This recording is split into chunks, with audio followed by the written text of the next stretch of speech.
శిరీష్, ఏం చేస్తున్నావు శిరీష్? నువ్వు ఎన్ని సంవత్సరాల నుంచి అడుగుతున్నారు నాన్న నేను పెళ్లి చేసుకో అని, ఎందుకు చేసుకోవట్లేదు నువ్వు? మీరు కన్నా మా నాన్న మా అమ్మ కూడా అంత అడగట్లేదు మీరు అడిగినంత. మీరే ఎక్కువ అడుగుతున్నారు. కలిసినప్పుడల్లా ఎప్పుడు పెళ్లి సంబంధాలు చూస్తారు చెప్పండి అంటున్నా. అబద్ధం. 10 ఏళ్ళ నుంచి అడుగుతున్నాను, 10 ఏళ్ళ నుంచి పెళ్లి చేసుకోరా అని. పెళ్ళైన వాళ్ళు చాలా మంది దగ్గరికి వెళ్ళి ఆలోచిస్తున్నాడు అంతే. కాదు సార్ పెళ్ళైన వాళ్ళు చాలా మంది దగ్గరికి వెళ్ళి ఫ్రెండ్స్ అడుగుతున్నా, ఎరా పెళ్లి చేసుకోమంటావు అంటే చేసుకో, పక్కన వైఫ్లో గర్ల్ ఫ్రెండ్స్ ఉన్నప్పుడు చేసుకోమా, మంచిది మా life is settled, you know like stability అన్నీ వస్తుంది మనకి అంటున్నారు.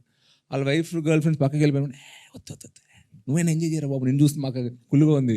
ఇదే వయసులో అసలు ఈ తెలివి అర్నింగ్ ఇప్పుడు ఉండుంటేనా అసలు సింగిల్ ఉండుంటే కుమ్మేసే వాళ్ళం అది ఇది కథలు చెప్తున్నారు అంటున్నా. సో ఎంజాయ్ చేస్తున్నారండి అయితే? ఎంజాయ్ చేస్తున్నా సార్ నేనైతే. సింగిల్ లైఫ్ బాగుంటుందని నా గాడ్ బ్లెస్ యూ.